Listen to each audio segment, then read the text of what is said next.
Olá, povo de Deus, terça-feira da quinta semana da quaresma, 19 de março de 2024. São José, esposo de Maria e padroeiro da igreja. A nossa reflexão de hoje é a partir de 2 Samuel 7, 4 a 5, 12 a 14, 16. Romanos 4, de 13, 16 a 18 e 22. E Mateus 1, 16, 18 a 21 e 24a.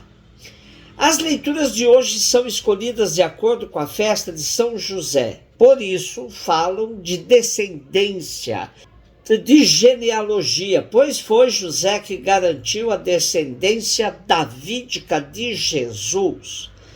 O segundo livro de Samuel, junto com o primeiro livro de Samuel, os dois livros de Reis, formam uma unidade. Já foram denominados de 1 a 4 reis.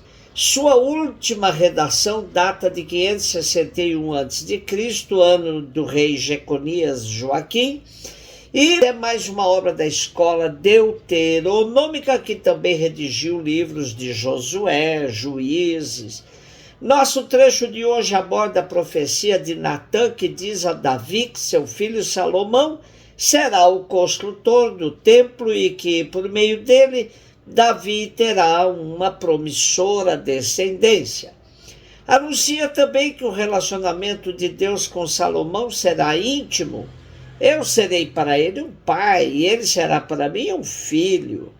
Esta posteridade de Davi, que passa pelo seu filho Salomão, terá um futuro brilhante, pois dela virá o Messias que reinará para sempre.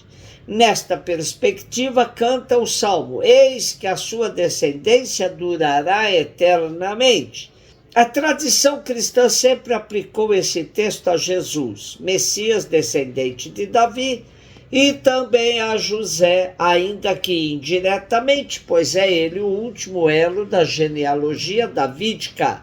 José, descendente de Davi, era provavelmente de Belém, por motivos familiares ou de trabalho, transferiu-se para Nazaré e tornou-se esposo de Maria. Quando Jesus tinha 12 anos, vemos José e Maria em Jerusalém, onde perdem o filho e acabam por o reencontrar entre os doutores do templo.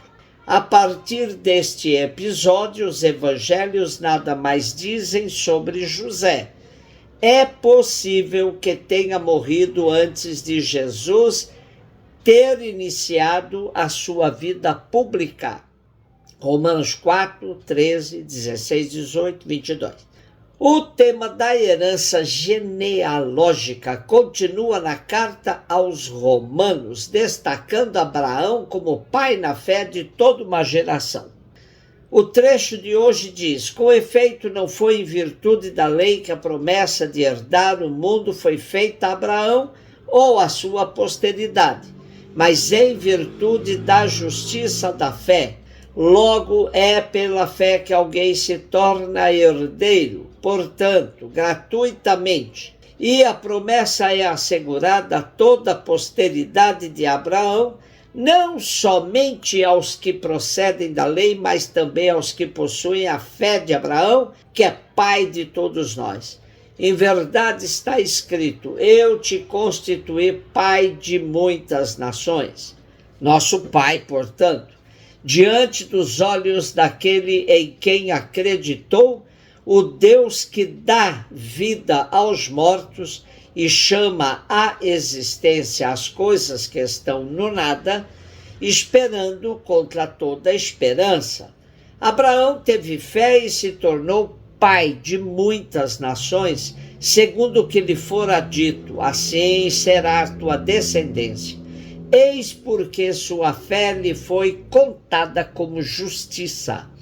Paulo evoca a figura de Abraão, pai dos crentes, que reconheceu a sua indigência e acreditou em Deus, recebendo o juízo de salvação, a justificação.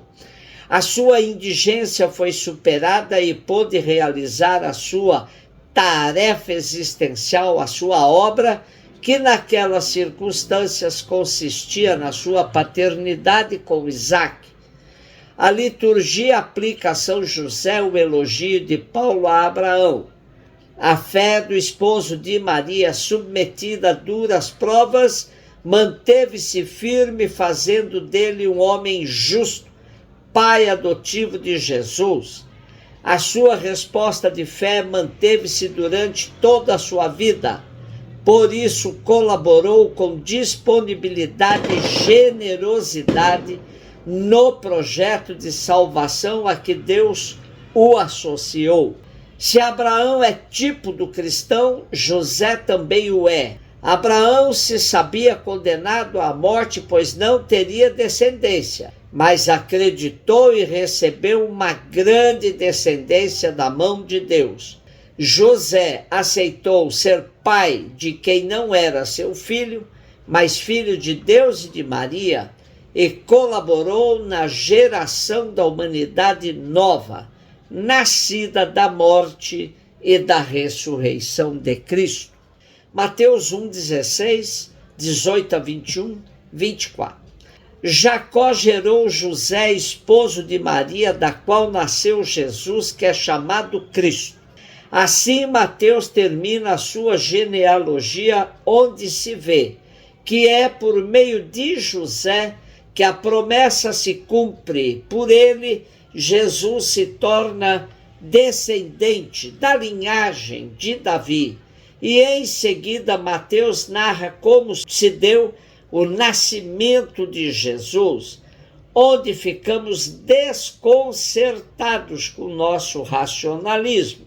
Sem uma adesão ao mistério de Deus em nossa vida, não aceitaremos a forma como Jesus veio ao mundo.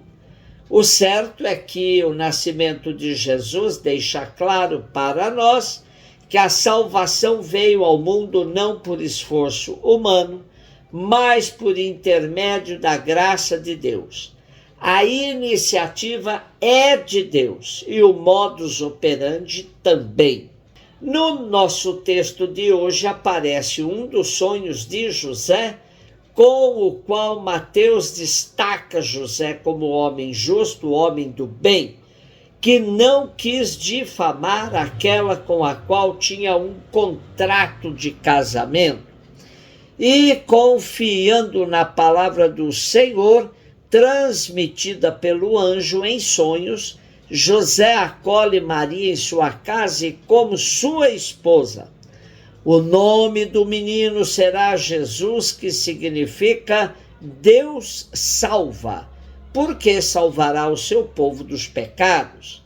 Jesus também receberá outro nome, o de Emanuel, que significa Deus está conosco.